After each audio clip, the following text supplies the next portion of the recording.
People say I'm no good. Le regard hypnotique, un visage de séducteur encadré de longs cheveux bruns, Charles Manson subjugue son auditoire, une trentaine de jeunes hippies. « Je suis le fils de Dieu. Je suis le fils du diable. Vous êtes mes enfants et vous devez m'obéir.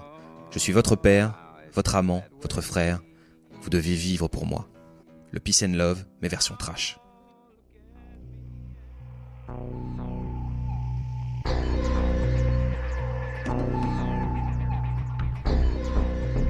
Scène de crime. Ça m'intéresse vous embarque sur les traces sanglantes des pires meurtriers de l'histoire.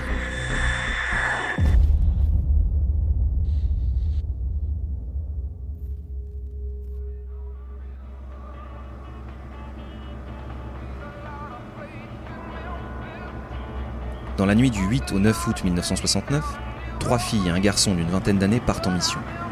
Ils sont tous membres de la Manson Family. Ils débarquent au 10050 Cielo Drive, à Beverly Hills.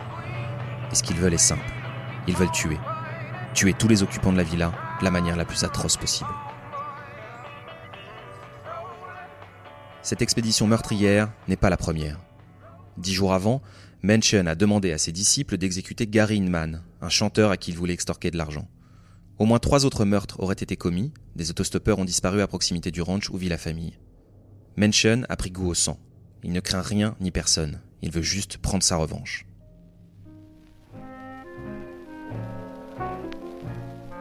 Charles Miles Manson, né en 1934 à Cincinnati, de père inconnu et d'une mère prostituée, n'a pas eu la vie dont il rêvait.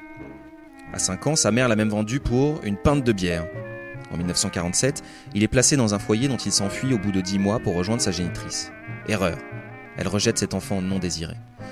À 13 ans, Manson se retrouve livré à lui-même et doit voler pour survivre. À 17 ans, il est déclaré dangereux par un psychiatre et expédié en pénitencier après avoir violé un adolescent en menaçant de lui trancher la gorge avec une lame de rasoir. 3 ans plus tard, il est relâché sur parole, mais il ne reste que quelques mois en liberté. Juste le temps de devenir le proxénète d'adolescentes paumées. La vraie maison de Manson, c'est la prison, où il passe le plus clair de son temps.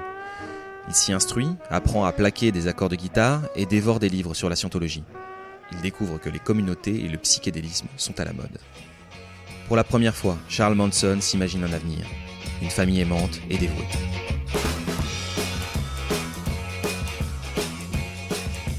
Le 21 mars 1967, après avoir purgé sa dernière peine, il part s'installer à Berkeley, en Californie, l'épicentre du mouvement hippie. Sexe décomplexé, musique vide bohème, Manson en profite à fond et constitue rapidement sa famille. Mais ça ne suffit pas. Grâce à son activité de dealer et à son aura de gourou, il approche certaines stars de Hollywood, les Doors ou encore Debbie Harry du groupe Blondie. Au printemps 1968, il rencontre Dennis Wilson, le batteur des Beach Boys, et s'invite dans sa villa de Pacific Palisades, le quartier chic de LA. Le voilà face à l'océan avec toute sa tribu. Manson se rêve désormais en superstar de la pop.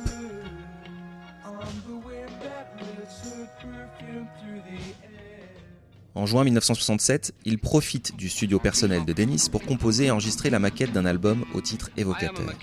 Mensonge, le culte de l'amour et la terreur. Dennis lui présente un producteur, Terry Melcher. Manson joue de son charisme et lui soutire la promesse de produire un disque de la famille.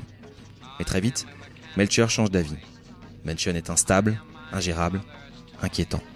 Il annonce l'apocalypse et prône le suprémacisme blanc depuis l'assassinat de Martin Luther King le 4 avril 1968. Le chanteur Neil Young, qui le croise à cette époque, affirme que Manson incarne le côté obscur du Flower Power, une interprétation pervertie et laide du mouvement hippie. Après s'être finalement brouillé avec Dennis Wilson, Manson lui envoie une balle de revolver en guise de menace de mort.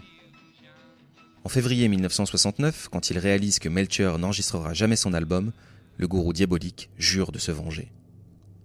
Le 23 mars de cette même année, il débarque chez Melcher, au 10050 Cielo Drive. Sauf que le producteur a déménagé un mois plus tôt et que la maison est désormais occupée par Sharon Tate et Roman Polanski. La belle actrice lui explique que Melcher n'habite plus à cette adresse. Manson refuse de la croire, s'en va, pour mieux revenir rôder quelques heures plus tard. 5 mois passent. Début août, Manson décide de passer à l'acte. Il va attaquer le 10 000 Cielo Drive, et peu importe si Melcher n'y habite plus. La nuit du 8 au 9 août, les 4 membres de la famille envoyés par Manson tombent sur Sharon Tate, enceinte de 8 mois, et 4 de ses amis. Polanski est absent. C'est un carnage.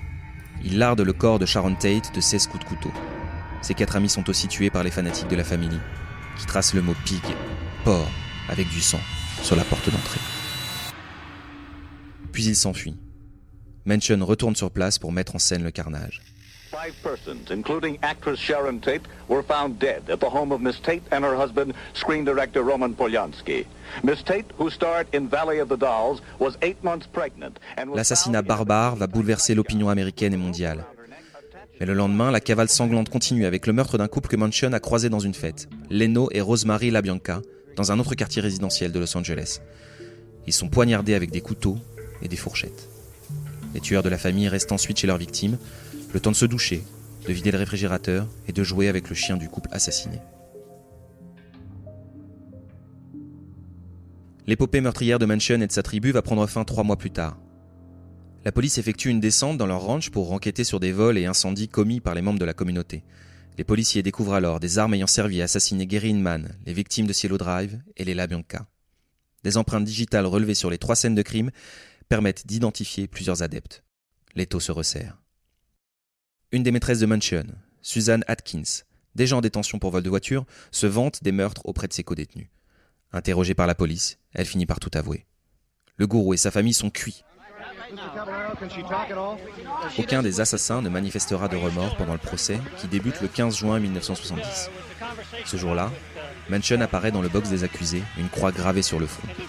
Il la transformera quelques années plus tard en croix gammée, plus fou et plus hypnotique que jamais. Tout ce que vous pouvez voir en moi est aussi en vous.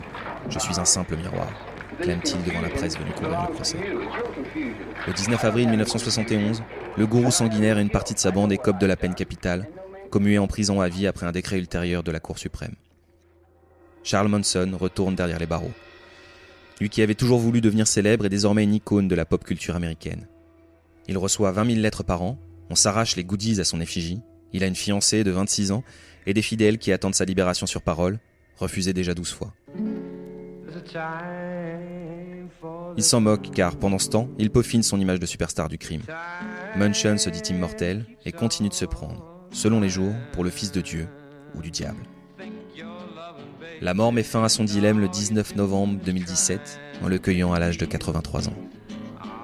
Reste sa voix, qui hante encore ses adeptes et les rues de Beverly Hills.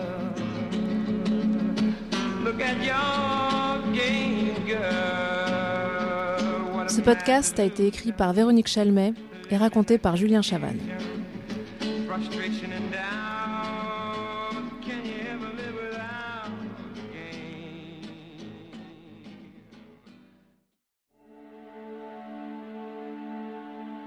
Lancez-vous dans une traque haletante et impitoyable à travers les Balkans avec La Vierge jurée, le nouveau thriller de Jean-Christophe Beaucou. Skander est une vierge jurée, une femme albanaise qui a choisi de devenir un homme et de prendre les armes. Marcus est un tueur à gages en quête de rédemption. Ensemble, ils doivent protéger un enfant des tueurs lancés à ses trousses. Une chasse à l'homme effrénée, distinguée par le Grand Prix du suspense psychologique 2021, décerné par Ça m'intéresse Histoire et les éditions Les Nouveaux Auteurs.